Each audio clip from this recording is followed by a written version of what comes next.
You're about to jump into a live group coaching call with me. Now, this was a live coaching call from inside my paid group coaching membership.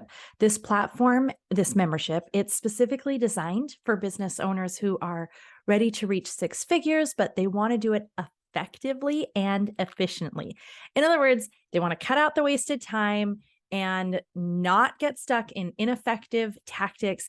They just want to know what works. They want to put those things in place and they want it to help them to be able to step back to have more time. Well, part of this membership is that we have group coaching calls where everyone can drop in questions. They can ask different things. Sometimes we take a topic and we really study it deeper, and we do it in this group format. And so you are going to pop into me answering one of those questions. I hope it's helpful for you too.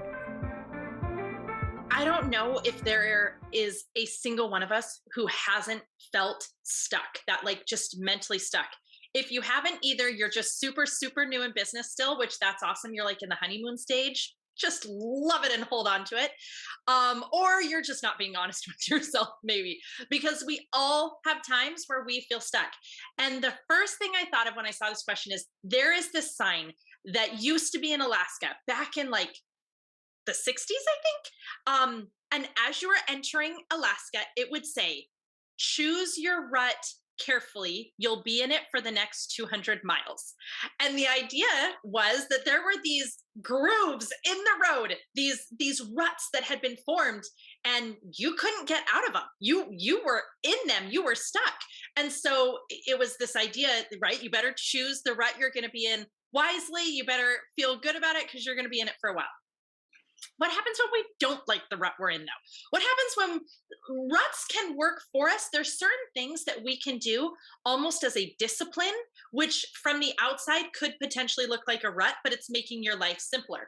A funny one to think about would be, think of like Mark Zuckerberg and Steve Jobs, and actually several famous fashion designers, which seems ironic to me. Armani, Tom Ford, there's a few other ones. They wear the exact same outfit or pretty much the same variation every single day. The most famous that we all know is like Mark Zuckerberg, Steve Jobs. They wore, the jeans, the t-shirt or hoodie or whatever.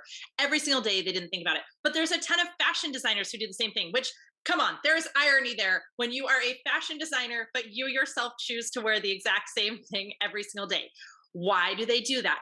Because there really is truth in that we get decision fatigue. We get exhausted having to make all of these different decisions every single day. And there is beauty in simplicity. There's beauty in being able to just have a few things where you don't have to think about it. Now, what does this have to do with ruts? Well, in that instance, an outsider might look and think, oh, they're in a rut. Like they gotta spice things up. But for them, they're mentally choosing to keep that particular area super simple, super easy, so that they don't have to make big decisions. Now, but what if it was different? What if they were like, you know what? No, I don't want to wear the same jeans and t-shirt every single day. I want to spice it up. How do we fix that? Okay, so when you're in a mental rut, the best thing that you can do is do something to shake up everything. Okay, you got to do something to just shake. Like I'm envisioning maracas. I'm envisioning adding some new bold spice when you're cooking. I'm envisioning like taking if you're like playing some dice game, you put it in the container and you're shaking it up. What can you do to shake things up when you're in a mental rut? One of the things that I've thought about this over and over ever since I started my business. When I first started my business, I had a lot of time to dream and to research and to learn and to grow. And then you start getting more successful. And while that's exactly what you wanted, you're like, I'm making money. One of the things that we often let go of is that space and that time that we used to use to create, to learn, to grow, because there's only so many hours in a day. And now you're filling them with money making opportunities. But we can really hurt ourselves if we cut all of those things out that are our inspiration. They're the things that fill the cup back up. So one thing is trying to carve out some space and some time for growth for learning, for personal development, for just being creative, that's something that's really going to help. Another thing when we're in that rut is really and truly changing things up. Like, what can you do to just shift and move everything around? I mean, it could be tangible, like completely changing your hair, changing your office, changing where you work. It could also be more subtle where it's not something that externally is seen, but for you, you're like, I'm going to try something totally different. I'm going to try something hard. I'm going to try something new that's challenging. We're just looking for where you can just completely adjust, shift, shake so that you can get yourself out of that rut.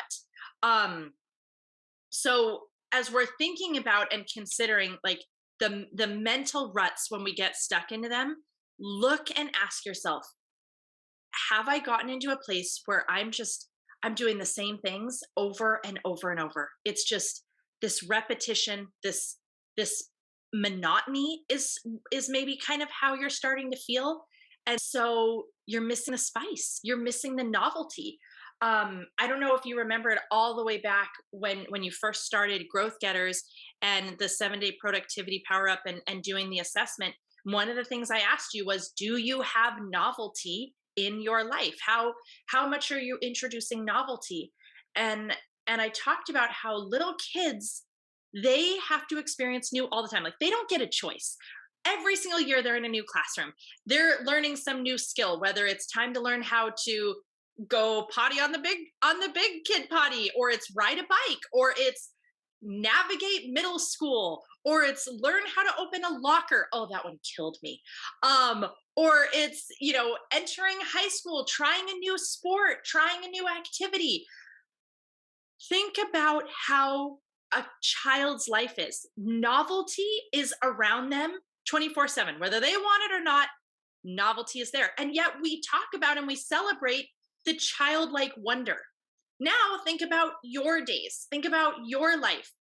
Do you have enough novelty in there? Are you trying new things? Are you putting yourself outside of your comfort zone? It's amazing because even the child who considers themselves the most shy or the most timid, they did a lot of scary things. I mean, have you ever thought about that? Think about, even if you're like, oh man, oh Leah, I was so shy, I was so timid. Okay, but you still had to learn so many things. You still had to learn how to navigate having middle school and periods and a locker, and learning to ride a bike, and learning to go from 2 + 2 to equations with fractions and whatever else, going into the next stages of your life.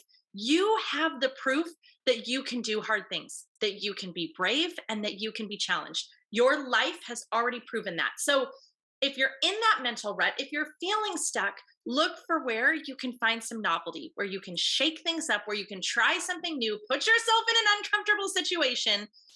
And I really, really think you're going to find yourself pleasantly surprised. One thing that fascinates me is how it's actually pretty easy to go from feeling like you're just totally stuck in a rut. Everything is like blah, right? Like you're just like, ugh, like it all just feels stuck. And that can flip in a single day. I know you've had that happen. In a single day, you go from like, you wake up and you're like, everything sucks. And you go to bed and you're like, everything's awesome. And just some things changed. Some things happened. You happened. And so if you need to get out of that mental rut, instead of letting the day happen to you, I want you to happen to the day and see how that helps. If you loved this episode, would you take a moment and subscribe and leave a genuine review? It makes such a difference and it just helps me so much. Plus, it totally makes my day. In fact, I found this review yesterday and I'm going to tell you, I got emotional. It made my week, not even my day. It made my week. Par Mama, I wish I knew who you really are. If you're hearing this, which you probably will you send me an email? I wish I could like hug you. Thank you so much. This is what she said. This has become my favorite podcast. Leah gets it. She knows what it's like to juggle a business and a personal life. I have started implementing her 5-minute ritual every morning from episode number 3, and it has been a game changer for my productivity. I used to be racked with anxiety about not getting enough done every day, but now using her ideas, I accomplished exactly what I set out to do that day, and I'm freed from guilt for the rest of the day. This is a must listen for mama entrepreneurs like me. Thank you, Par Mama. I'm so happy you're loving it. You are exactly why I wanted to create this. Someone just like you. So thank you. Okay. If you'd like to hear your own shout out, leave me a review wherever you listen to your podcast. I check them all.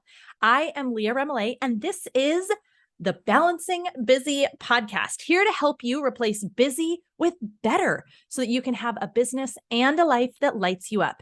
You're worth it, and you can do this. And if no one's told you yet today, you are amazing.